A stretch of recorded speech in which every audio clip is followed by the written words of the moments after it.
There's no feeling more intense than starting over. If you deleted your homework the day before it was due, as I have, or if you left your wallet at home and you have to go back after spending an hour in the commute. If you won some money at the casino and then put all your winnings on red but it came up black. If you got your best shirt dry cleaned before a wedding and then immediately dropped food on it. If you won an argument with a friend and then later discovered that they just returned to their original view. Starting over is harder than starting up. If you're not ready for that, like if you've already had a bad day, then what you're about to go through might be too much. Feel free to go away and come back. I'll be here. Alright, thanks for coming with me on this trip. I'll understand if you have to take a break at any point. Just find a safe place to stop and quit the game. And don't worry, I'll save your progress, always, even your mistakes. This game is a homage to a free game that came out in 2002, titled Sexy Hiking. The author of that game was Jazuo, a mysterious Czech designer who was known at the time as the father of B games. And B games are rough assemblages of found objects. Designers slap them together very quickly and freely, and they're often too rough and unfriendly to gain much of a following. They're built more for the joy of building them than as polished products. In a certain way, Sexy Hiking is the perfect embodiment of a B game. It's built almost entirely out of found and recycled parts, and it's one of the most unusual and unfriendly games of its time. In it, your task is simply to drag yourself up a mountain with a hammer. And that act of climbing, in the digital world or in real life, has certain essential properties that give the game its flavor. No amount of forward progress is guaranteed. Some cliffs are too sheer or too slippery. And the player is constantly, unremittingly in danger of falling and losing everything. Anyway, when you start Sexy Hiking, you're standing next to this dead tree that blocks the way to the entire rest of the game. It might take you an hour to get over that tree, and a lot of people never got past it. You prod and you poke at it, exploring the limits of your reach and your strength, trying to find a way up and over. And there's a sense of truth in that lack of compromise.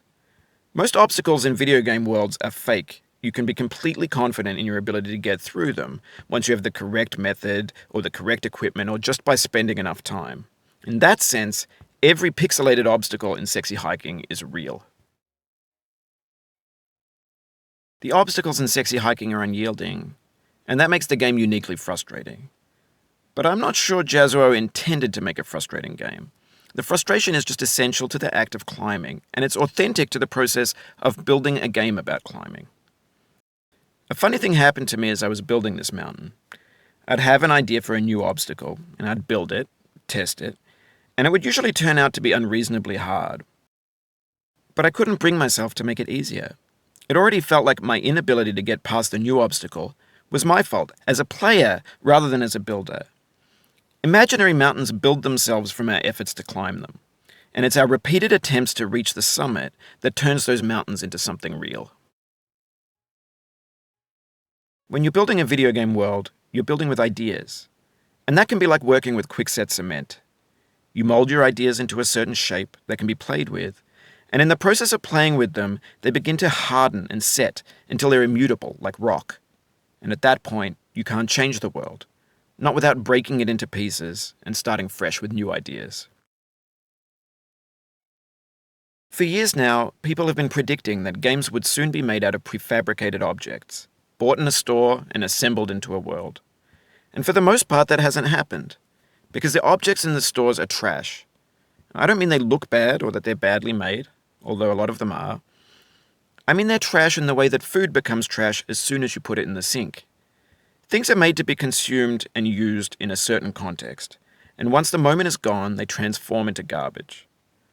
In the context of technology, those moments pass by in seconds. Over time, we've poured more and more refuse into this vast digital landfill that we call the internet. It now vastly outnumbers and outweighs the things that are fresh and untainted and unused. When everything around us is cultural trash, trash becomes the new medium, the lingua franca of the digital age. And you can build culture out of trash. But only trash culture. B games, B movies, B music, B philosophy. Maybe this is what digital culture is. A monstrous mountain of trash, the ash heap of creativity's fountain. A landfill with everything we ever thought of in it. Grand, infinite, and unsorted. There's 3D models of breakfast, Gen X's fanfic novels, scan magazines, green screen Shia LaBeouf, banned snuff scenes on LiveLeak.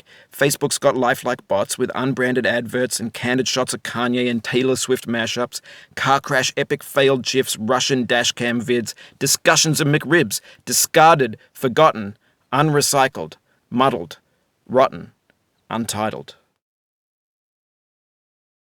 Everything's fresh for about 6 seconds, until some newer thing beckons, and we hit refresh.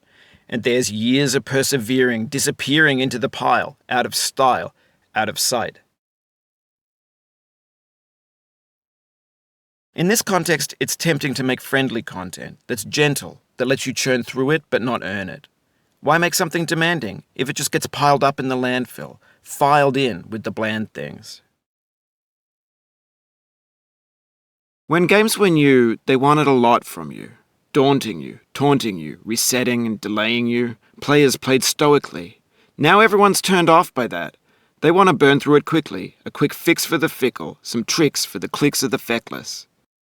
But that's not you, you're an acrobat. You could swallow a baseball bat. Now I know, most likely you're watching this on YouTube or Twitch, while some dude with 10 million views does it for you, like a baby bird being fed chewed up food. That's culture too.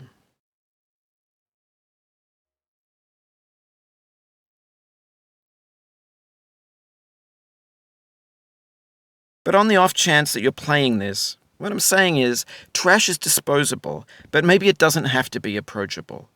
What's the feeling like? Are you stressed? I guess you don't hate it if you got this far. Feeling frustrated? It's underrated. An orange is sweet, juicy fruit locked inside a bitter peel. That's not how I feel about a challenge. I only want the bitterness. It's coffee. It's grapefruit. It's licorice.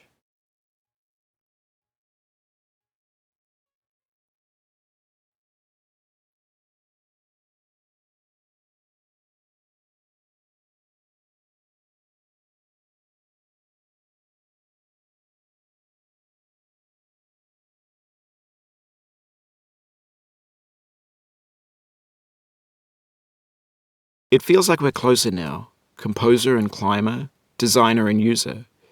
You could have refused, but you didn't. There was something in you that was hidden, that chose to continue.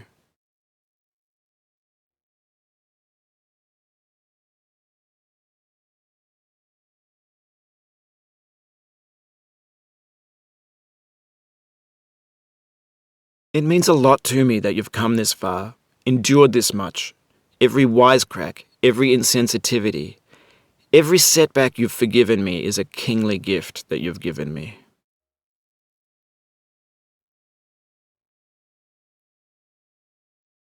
We have the same taste, you and I. It's not ambition, it's ambition's opposite. An obdurate mission to taste defeat. You'll feel bad if you win, so I put this snake in for you.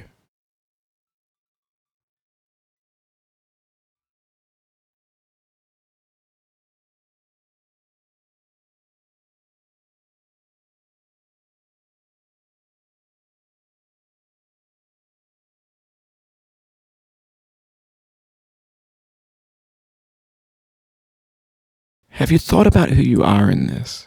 Are you the man in the pot, Diogenes? Are you his hand? Are you the top of his hammer? I think not. Where your hand moves, the hammer may not follow, nor the man, nor the man's hand. In this you're his will, his intent, the embodied resolve in his uphill ascent. Now, you've conquered the ice cliff, the platforms, the church and the rectory, the living room and the factory, the playground, the construction site, the granite rocks and the lakeside. You've learned to hike. There's no way left to go but up, and in a moment I'll shut up.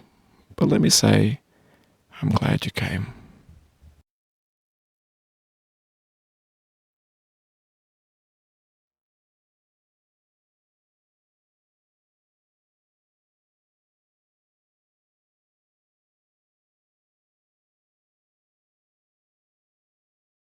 I dedicate this game to you, the one who came this far.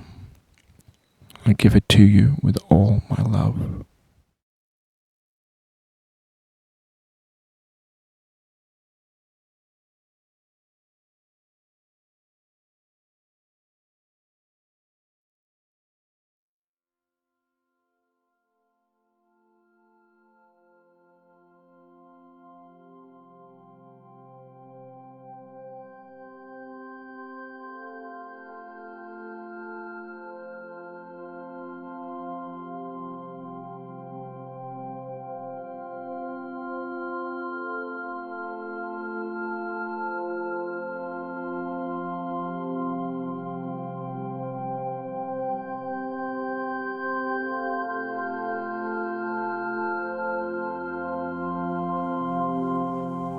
I'm going down the road feeling bad. Lord, I'm going down the road feeling bad. I'm going down this road feeling bad. And I ain't gonna be treated this away. I'm going where the chill wind never blows. Lord, I'm going where that chill wind never blows. I'm going where that chill wind never blows. And I ain't gonna be treated this away.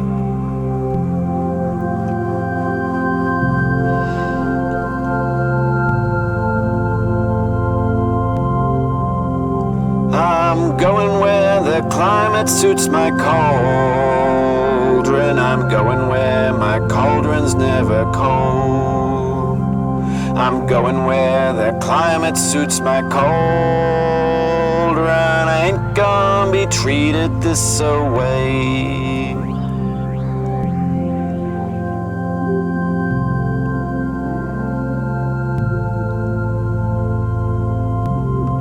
I'm going down this road feeling bad. Lord, I'm going down this road feeling bad.